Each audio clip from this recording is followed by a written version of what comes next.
1월 마지막 주 큐티 가이드입니다.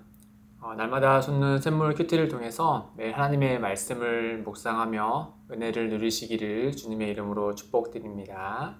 1월 마지막 주 큐티 가이드 시작하겠습니다. 이번 주 우리에게 주어진 말씀은 총 6개에서 7개의 장면이 등장하죠. 등장하는 인물만 보더라도 예수님을 제외한 5분이나 됩니다. 나병 환자, 중풍병자, 또 레위와 세리들, 종교 지도자들, 또 사도로 임명받은 제자들까지 말이죠.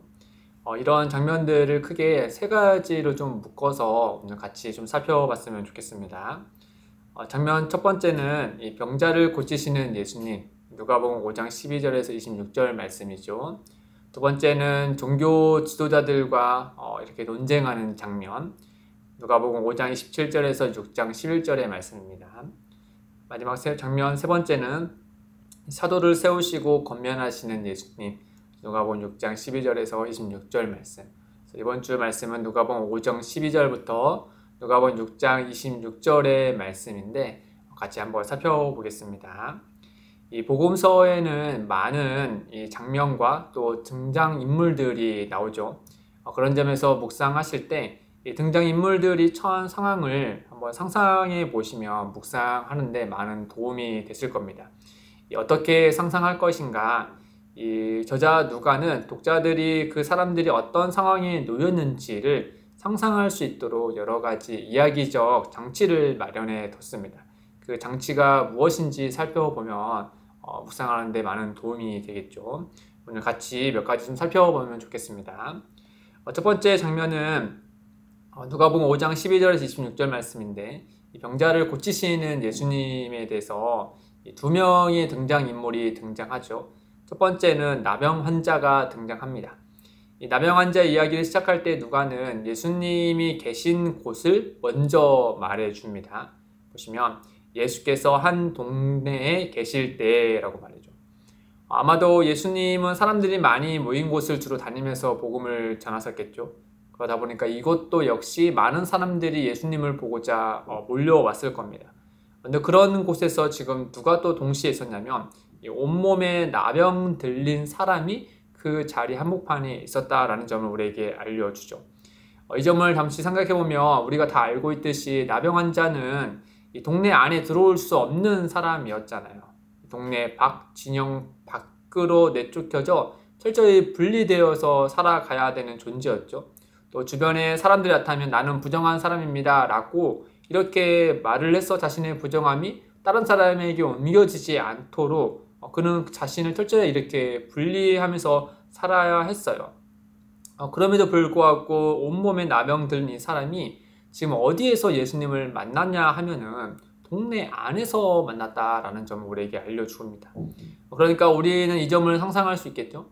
온몸에 나병 들린 사람이 어떻게 자기를 숨기며 동네 안으로 들어왔으며 또 예수님이 계신 곳은 많은 사람들이 밀집되어 있는 곳일 텐데 어떻게 그 자리에서 자기를 오픈할 수 있었는가? 또 만약 주변 사람들이 온몸에 나병 환자인 걸 알게 되면 돌을 들어 던지면 어떻게 될 것인가? 또 예수님이 자신을 외면하면 어떻게 될까?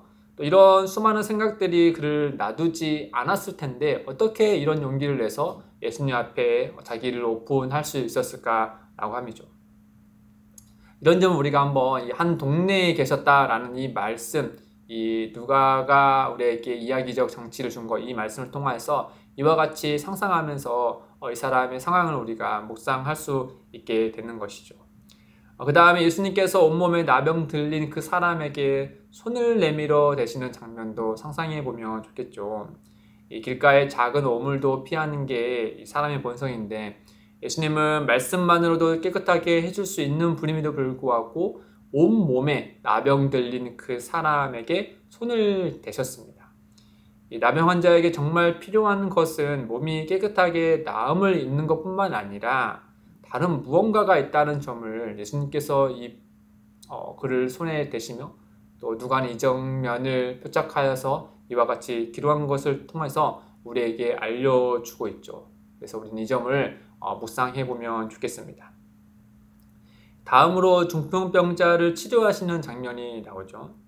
이 장면에서도 누가는 중풍병자와 그를 데리고 온 사람들의 상황을 상상할 수 있도록 이야기적 장치를 마련해 뒀어요. 이 중풍병자의 병이 얼마나 중요했는지 스스로 알 수 없는 형편이라는 것을 우리가 보게 되죠. 이때 중풍병자를 데리고 온 사람들도 있었습니다. 그들이 이제 중풍병자를 예수님께 데리고 올 때 여러 장애적 요소가 있었죠. 그러나 그들은 그것을 포기하지 않았어요. 그런 그들을 본 예수님께서 이렇게 말씀하시잖아요. 20절에 예수께서 그들의 믿음을 보시고 이르시되, 여기에 그들은 중풍병자를 포함한 그들인지 아닌지는 명확하진 않지만 어쨌든 예수님은 중풍병자를 데리고 온 이들의 믿음을 보셨다라고 말씀하세요.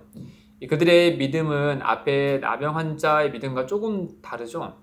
나병 환자는 자기 자신을 회복하기 위해서 예수님께 용기 내어서 자기를 오픈하지만 여기에 그들은 자신이 아닌 타인, 어쩌면 친구인 이 중풍병자를 위해서 예수님께 이를 데리고 온 이들입니다. 그러니까 내 자신이 아닌 타인을 위한 그들의 헌신에서 비롯된 예수님을 향한 그 믿음에 대해서 예수님은 이와 같이 말씀하는 거죠. 그래서 우리는 이 타인을 향한 이 믿음이 어떠한 것인지, 이 타인을 위한 헌신에서 비롯된 예수님께 대한 그 믿음이 무엇인지 한번 묵상해 보시면 좋을 것 같습니다. 다음 장면으로 보시면 이 종교 지도자들과 논쟁하는 장면이죠. 누가복음 5장 17절에서 6장 11절 말씀인데, 실은 이 논쟁하는 제목은 이 중풍병자를 치료하는 그 과정에서부터 벌써 시작이 됩니다. 이 저자 누가는 이 세 장면을 통하여서 우리에게 알려주는 것은 하나의 에피소드를 이야기하고 또 그에 따른 논쟁을 이야기하고 그리고 그 에피소드와 논쟁에 따른 결과로서 예수님이 누구신가라는 점을 우리에게 말씀해주고 거기에 초점을 맞춰주고 있어요.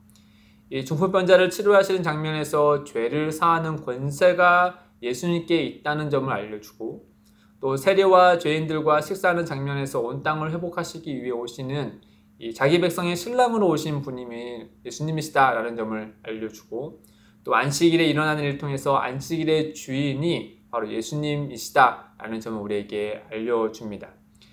근데 이 장면에서 늘 예수님과 반대 세력으로 등장하는 이들이 있죠. 바리새인들, 서기관들, 율법 교사들입니다.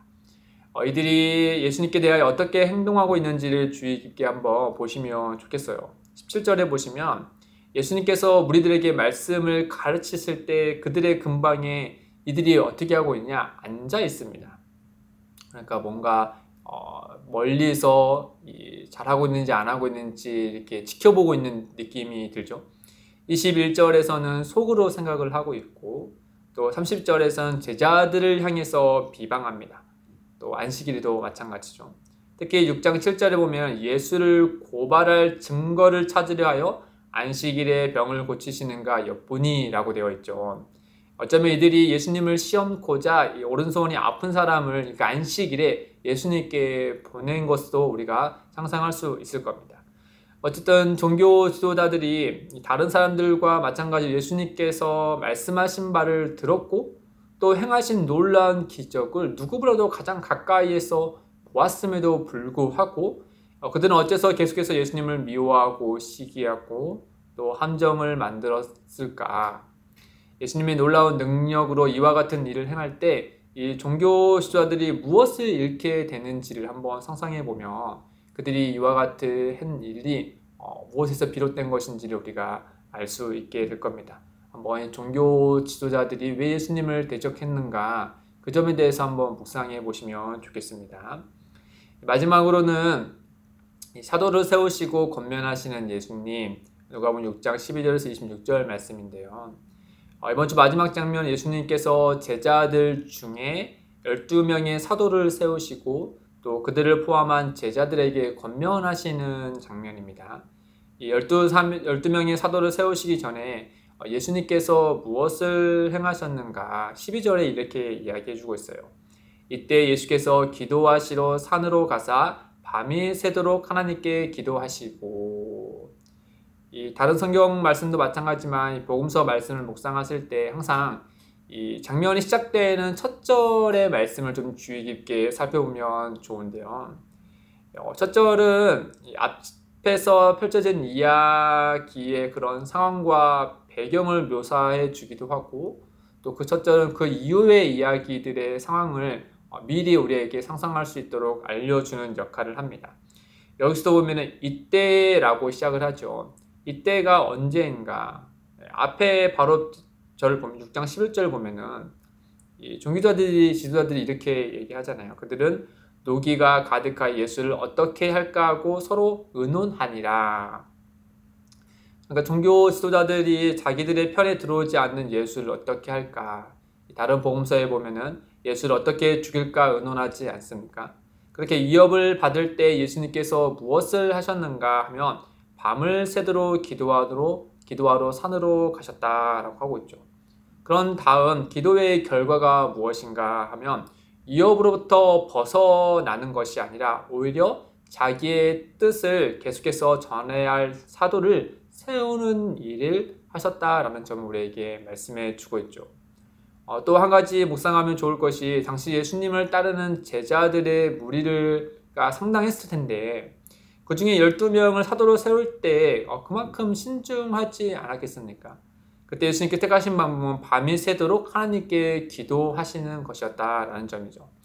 우리가 살면서 개인사와 가정사 또 어떤 중요한 일을 앞두고 선택해야 될 때 예수님께서 밤이 새도록 하나님께 매달려 기도했던 이 모습을 방법을 우리가 한번 기억하면 좋겠죠. 그런 점에서 6장 11절의 상황과 또 밤새 기도하셨다는 점을 연결하여 묵상해 보시고 또는 또 밤새 기도하셨다는 그 장면과 6장 13절의 말씀을 연결하여서 묵상해 보시면 좋겠습니다. 더불어 예수님께서 12사도를 택하신 후에 이들을 포함한 제자들의 권면한 말씀을 보시며 누가는 이렇게 표현합니다. 예수께서 눈을 들어 제자들을 보시고 이르시되 예수님께서 눈을 들어 제자들을 보실 때 어떤 마음으로 보셨을까요? 또 앞에서 종기 지도자들이 노기가 가득해서 예수님을 죽일까 하는 이런 상황 가운데 예수님께서 제자들을 보실 때 어떤 마음으로 그들을 보셨을까요? 우리 생각해보면 앞에 장면을 보면 수많은 사람들이 예수님께로부터 능력을 받는 장면이 나오죠. 또 치료되어지고 또 예수님을 너무나도 사랑하여서 물려드는 사람들 모습을 봤습니다. 그러한 장면을 보고 있는 제자들과 사도들의 마음은 그 마음에 어떤 꽃이 피었을까? 이 복음서를 계속해서 보면 제자들이 가진 예수님과 다른 생각을 가지고 있다는 사실을 우리가 알고 있죠. 항상 그들은 예수님을 통해서 높은 자리에 앉기를 원했잖아요. 아마도 사도로 임명받은 이들에게 예수님의 인기와 능력이 상승하는 것을 보노라면 자기들의 위상도 한껏 높아질 것으로 기대하고 상상했을 겁니다. 그런 그들에게 예수님은 6장 20절에서 26절의 말씀을 해주시는 거예요. 이런 상황 가운데요. 가난한 자, 줄인 자, 핍박받는 자들은 예수로 말미암아 복이 있다. 하나같이 제자들은 가난했었고 줄이고 핍박받는 자들에 속한 자들이었죠. 그런 그들에게 예수님께서 앞에 이야기만 해주는 것이 아니라 그 뒤에 이야기도 해주고 계세요. 부유한 자, 배부른 자, 사람들로부터 칭찬을 받는 자들은 화가 있다라고 말이죠. 왜 이런 말씀을 하셨을까? 예수님은 종교 지도자들의 생각을 아셨던 것 같이 이 제자들의 생각과 마음도 아셨을 겁니다. 제자로서 또 사도로서 지금 무엇이 옳은 것인지를 그들에게 이렇게 말씀해 주고 있는 것이죠. 마음을 낮추라 라는 메시지가 여기 안에 담겨져 있는 것입니다. 사랑하는 성도 여러분, 한 주간 말씀을 묵상하실 때 등장하는 인물들의 상황을 한번 상상해 보시고 또 모든 이야기를 시작하는 첫 절을 좀 더 주의 깊게 살펴보시면서 묵상해 보시기를 바랍니다. 그럴 때 이 복음서의 그 말씀이 우리에게 거룩하게 상상할 수 있도록 해주시고 그로 인하여서 그 말씀의 깊이를 더욱더 알아가는 은혜가 있을 줄 압니다. 그와 같은 은혜가 있기를 주님의 이름으로 축복드립니다. 끝으로 하루하루를 묵상하신 이후에 이제 보여드릴 우리 기쁨이 되는 교회 공동체 기도 제목을 위해서 함께 기도해 주시기를 바랍니다. 이상 마치겠습니다.